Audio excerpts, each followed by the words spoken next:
So the one thing all great ball strikers do is from a good setup position, they put a nice, repeatable, powerful golf swing on it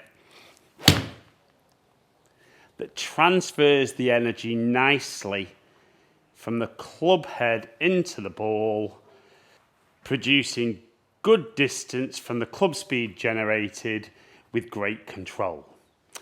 But unfortunately, most club golfers just don't do that. They'll work really hard on setting up, actually generate some really decent club head speed, but all too often, even if the ball ends up straight, the contact's poor, the ball speed's miles back on where it should be, and so is the distance. And it's a really tough one because loads of golfers have so much to think about in the golf swing. Well, what we're going to talk about in today's video is the quickest way of improving your ball striking and taking you from maybe high handicapper level that you might currently be at to moving the club and delivering the club much more like a tour player, even if you're not going to produce the speed and power that they do. So, when we look at the golf swing face on, we try and keep the swing as simple as possible. If we're going to make a good swing, the club will move in a circular motion around the golf swing. And what all the best players in the world do is they get the low point of their golf swing ahead of the golf ball and in the ground. So that as the club's traveling down, it hits the ball, then hits the ground, continues into the ground for a little bit, and then comes back up. But unfortunately for a lot of golfers, they get their low point, as we saw on that last one, behind the golf ball. And then they either hit the shot fat or they miss the ground, the club's traveling up, and they either thin it or top it. So comment below if you're one of those golfers, and undoubtedly there'll be lots and lots of comments there.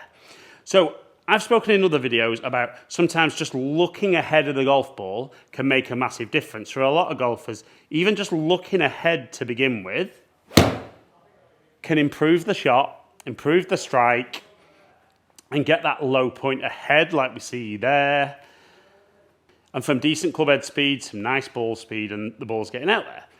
But I had a lot of people say it's all well and good just maybe looking ahead of the golf ball, but what's the kind of movement and the feeling that I need? So I thought it was worth just talking about what the best players in the world do that maybe a lot of you guys don't. So what you see is on the way back, the pressure for top players tends to move a tiny bit into that right side, some a little bit more than others, but you don't really see them move excessively off the golf ball.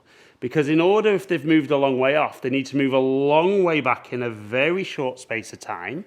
And that can be quite difficult then to get correct. So I think a really nice feeling for a lot of golfers is to almost feel like you stay quite centered and over the golf ball on the way back. And then as the club's getting to the top, you want to feel that that lead hip moves towards the target. You don't want your first movement to be turning out the way, because if I drew a line up from that heel, you can see that opens up a little bit because my hips are round, but as I turn out the way, I stay back behind the golf ball, and the danger then would be I'd bottom out early. So again, if that line was there, I want to feel as I'm getting to the top, I'm not moving miles away from it, but quickly I'd close that gap, even get a little bit ahead of the line, and then I can swing through. And I always think it's worth doing a few practice swings, line the ball up, obviously where it would be, pop the club behind where the ball would be, and get that feel in the swing. So stay more centered, and then first movement that way.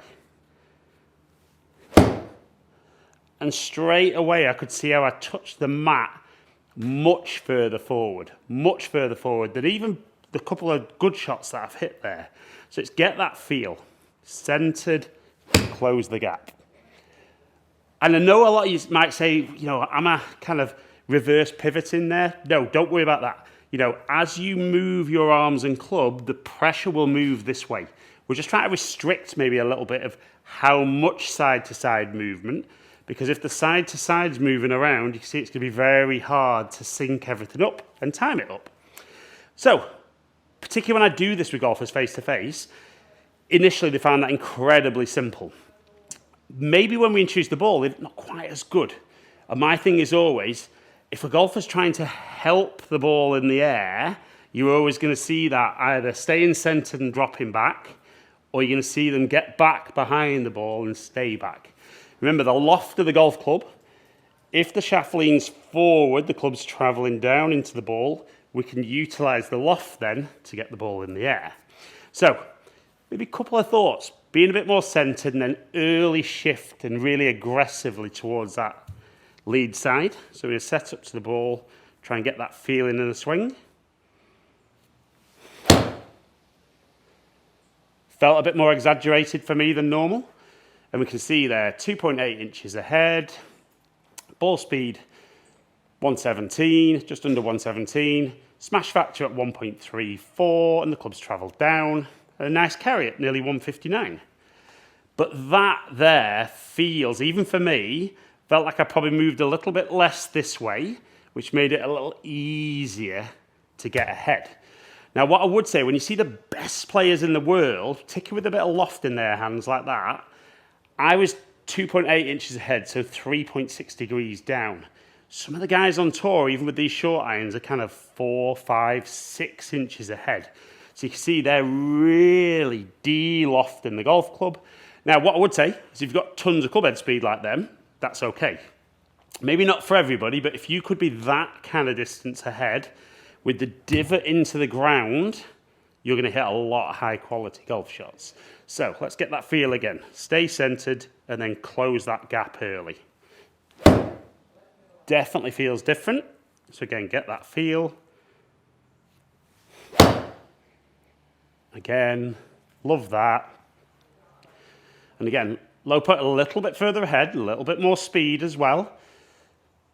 Ball speed then jumping up as a result.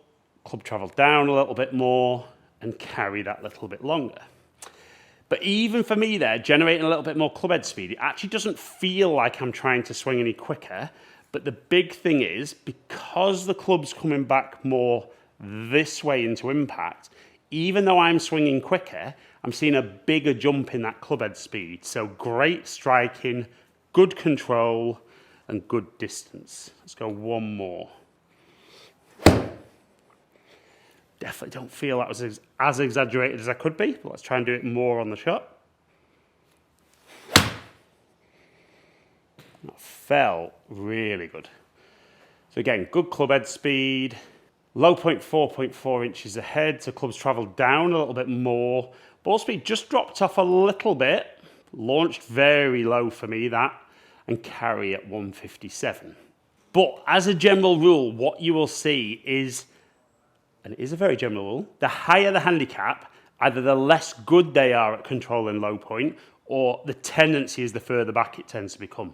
The better the player, and certainly the more elite players, are able to get that low point much further ahead.